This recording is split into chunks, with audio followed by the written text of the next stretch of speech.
Good morning friends. आज आपके लिए मैं बहुत ही एक अच्छे चैप्टर लेके आया हूँ जिसका नाम है पर्सनैलिटी, जो कि साइकोलॉजी के साथ साथ और भी सभी लोगों के लिए बहुत ही ज़रूरी है।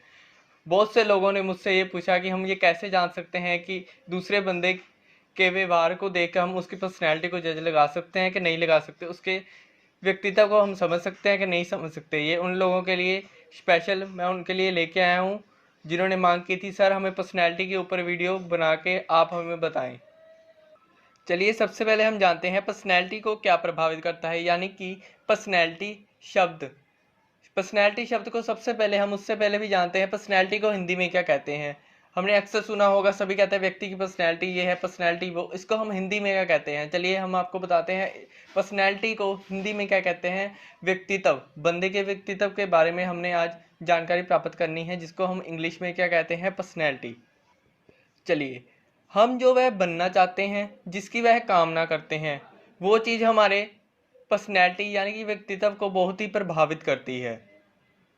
व्यक्ति की शारीरिक, मानसिक, सामाजिक, ये उन सभी चीज़ों को प्रभावित करती है। एक हिसाब से वे व्यक्ति का आईना बन जाती है। जिस प्रकार वह व्यक्ति का गोल या लक्ष्य होता है, वह उसकी व्यक्तित्व बन जाता है। जैसा उसका गोल या लक्ष्य होगा, वैसा उस व्यक्ति का व्यक्तित्व बन जाएगा। अगर कोई व्यक्ति पढ़ाई में अपनी कामयाबी प्राप्त करना चाहता है, तो वह दिन रात पढ़ता रहेगा, तो लोग उसे पढ़ाकू कहना शुरू हो जाएंगे। उसको वह देख कर पता लगाया जा सकता है कि वह पढ़ाकू है।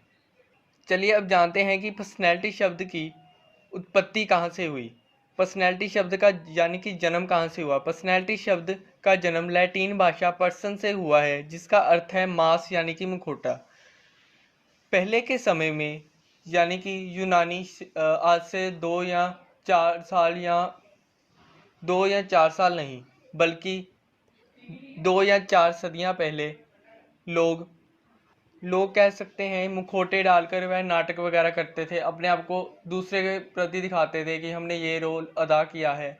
आज के हिसाब से हम आपको बताते हैं कैसे। अगर हम कोई वह पिक्चर देखते हैं या मूवी देखते हैं, उसमें व्यक्ति वैसा दिखाता है जैसा वो नहीं होता। अगर हम उसको सच मान लेते हैं, उसकी हम पर्सनैलिटी को वैसा ही मान लेते हैं जैसा वो दिखाता है, पर ये सत्य नहीं है। जैसा कोई दिखता है वैसे उसकी पर्सनैलिटी नहीं होती। हम ये नहीं कहते जो लोग दिखते हैं वैसे नहीं होते, पर 100 में से 90% व्यक्तियों जो दिखते हैं वैसे नहीं होते। व्यक्ति में कोई ना कोई कमी जरूर होती है, जो इसको वह अपने पर्सनैलिटी के ज़रिए छुपाने की कोशिश करता है।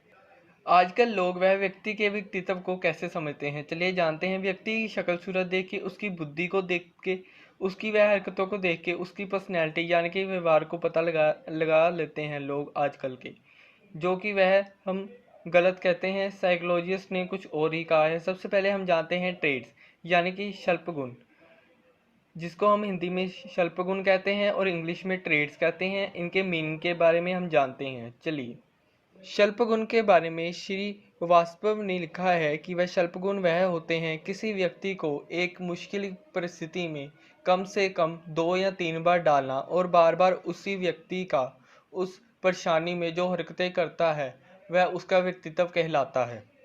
इसको हम शल्पगुण कहते हैं। चलिए अब हमने पर्सनैलिटी के मीनिंग के बारे में, उसकी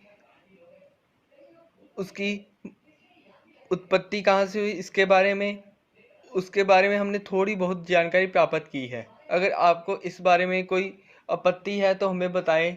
अगर कोई आपत्ति नहीं है या आपको लगता है कि थोड़ी बहुत है, तो बार बार इस वीडियो को देखें। आइए अब हम आगे जानते हैं कि इसके कैरेक्टरिस्टिक्स यानी कि इसकी विशेषताएं क्या है एक पर्सनैलिटी के बारे में। सबसे पहले जो वह प्रथम आती है आत्म चेतना, जिसको हम इंग्लिश में कहते हैं सेल्फ कॉन्फिडेंस। आजकल के लोगों में वह आपने अक्सर देखा होगा कि सेल्फ कॉन्फिडेंस की बहुत कमी होती है। वह दूसरे को वैसा बनकर दिखाते हैं, वह दूसरा जो है उसको चाहते हैं कि दूसरा मुझे पसंद करने लगे। इसलिए वह अपनी हरकतों में वह बदलाव करते हैं, जिससे वह दूसरे उनको आकर्षित लगने लगे, दूसरे उसको पसंद करे। इससे वह उसके व्यक्तित्व में बदलाव आता है और उसकी पर्सनैलिटी अपने आप बदल जाती है। इसको वह 1-2 दिन नहीं, कम से कम 30 दिन लगते हैं। 30 दिन बाद उस व्यक्ति को भी पता नहीं चलता जब उसकी पर्सनैलिटी बदल जाती है। चलिए अगला पॉइंट के बारे में जानते हैं, अनुभूत, यानी कि दो व्यक्तियों की हम पर्सनैलिटी को हम एक नहीं कह सकते। हर एक व्यक्ति की पर्सनैलिटी अलग अलग होती है। हर एक व्यक्ति की सोच, बुद्धि, शक्ल, सूरत, हरकतें अलग अलग होती हैं। कोई भी व्यक्ति की एक समान हरकतें, शक्ल, सूरत नहीं होती। हर एक व्यक्ति के सोचने का नज़रिया अलग होता है। इससे अगला पॉइंट है सामाजिक। हमारे समाज में हमारी पर्सनैलिटी को बहुत ही प्रभावित करता है। जैसा व्यक्ति का काम होगा वैसे उसकी पर्सनैलिटी होगी।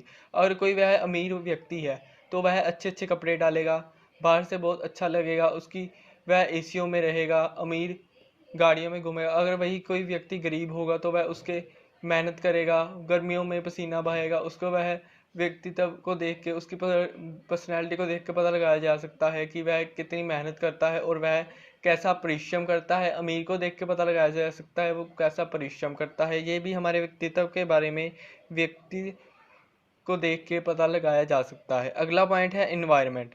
जी हाँ, जैसा व्यक्ति का आसपास का इन्वायरमेंट होगा वैसा ही उसकी पर्सनैलिटी होगी। आपने अक्सर सुना होगा कि लोगों ने कहते हैं कि इसके घर का वातावरण ही ऐसा है इसलिए ये ऐसे बातचीत करता है।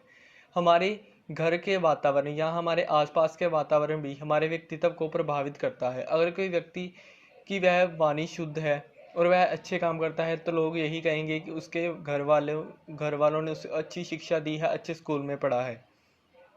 जैसे कि हमने आपको इससे अगले पॉइंट के बारे में पहले भी बताया, व्यक्ति के लक्ष्य उसकी पर्सनैलिटी को बहुत ही प्रभावित करते हैं। जैसा उसका लक्ष्य होगा वैसी उसकी पर्सनैलिटी होगी। अगर उसका लक्ष्य कुछ अच्छा प्राप्त करना, कुछ उच्च नौकरी प्राप्त करना होगा तो वह दिन रात पढ़ता ही रहेगा, दिन रात वैसे ही काम करेगा। वह हर एक ज्ञान को प्राप्त कर लेगा जिसके कारण उसको वह बुद्धिमान घोषित कर दिया जाएगा और उसको वह एक दिन नौकरी भी मिल जाएगी। उसकी पर्सनैलिटी ऐसी हो जाएगी, लोग वह कहीं भी जाएगा तो लोग यही कहेंगे कि वह बुद्धिमान एक व्यक्ति आ रहा है। उस अगला पॉइंट है अड़ना। कई बार आपने देखा होगा कि कई लोग वह किसी चीज़ पर अड़ जाते हैं कि हमें ये करना ही करना है, उनकी जिद हो जाती है। हम ये नहीं कहते जिद करना गलत है, जिद करना सही है, पर जिद करनी है तो अच्छे काम की करो। अगर आपको वह जिद करनी है तो सही काम की करो। आपकी जिद के आगे लोगों को एक ना एक दिन झुकना ही पड़ेगा। अगर आपको सोच लिया है कि हमने कुछ लक्ष्य प्राप्त करना ही करना है तो एक ना एक दिन आप उस लक्ष्य को पा लेंगे, बस आपको जिद्दी होना पड़ेगा। चलिए इससे अगले पॉइंट के बारे में जानते हैं। इससे अगला पॉइंट है मनोदृष्टिकोण। अगर कोई व्यक्ति वह काला होगा तो वह उसका कॉन्फिडेंस लेवल आप खुद ही जानते होंगे, उनका कॉन्फिडेंस लेवल गोरे व्यक्ति को देख के लूज हो जाएगा। अगर कोई जॉब लेने जाएगा तो जॉब वाला सोचेगा, ये सोच काले व्यक्ति ये सोचेगा यार ये गोला गोरा रंग है, इसको ही रखेंगे, मुझे कौन रखेगा, मुझे तो कोई पसंद भी नहीं करता, काला रंग है यार। ऐसे उसका कॉन्फिडेंस लेवल लूज होता जाएगा। रंग के ऊपर, लंबाई के ऊपर, अगर हमने आर्मी वगैरह या पुलिस की भर्ती देखें तो वह हर एक व्यक्ति वह यही सोचता है कि मेरी हाइट और अच्छी हो, और अच्छी हो, मेरी छाती या और कुछ मेरे में खूबियाँ हो जिससे वह मुझे ये अपनी नौकरी में ले ले। अगर वह किसी की हाइट कम होगी, अगर दूसरे की हाइट अच्छी होगी तो ये अपने आप ही बंदे को हो जाता है कि यार उसकी हाइट तो इतनी अच्छी है, मेरी ये हाइट क्या है, कुछ भी नहीं, इसको रख ही लेंगे। उसकी पर्सनैलिटी को, उसके कॉन्फिडेंस लेवल खुद ब खुद लूज हो जाता है, अपनी पर्सनैलिटी बदल लेता है, वह सोच बदल लेता है, नेगेटिव सोचने लगता है। कभी भी नेगेटिव नहीं सोचना। चलिए इससे आगे हम बताते हैं पर्सनैलिटी हर एक व्यक्ति के सामने अलग अलग होती है।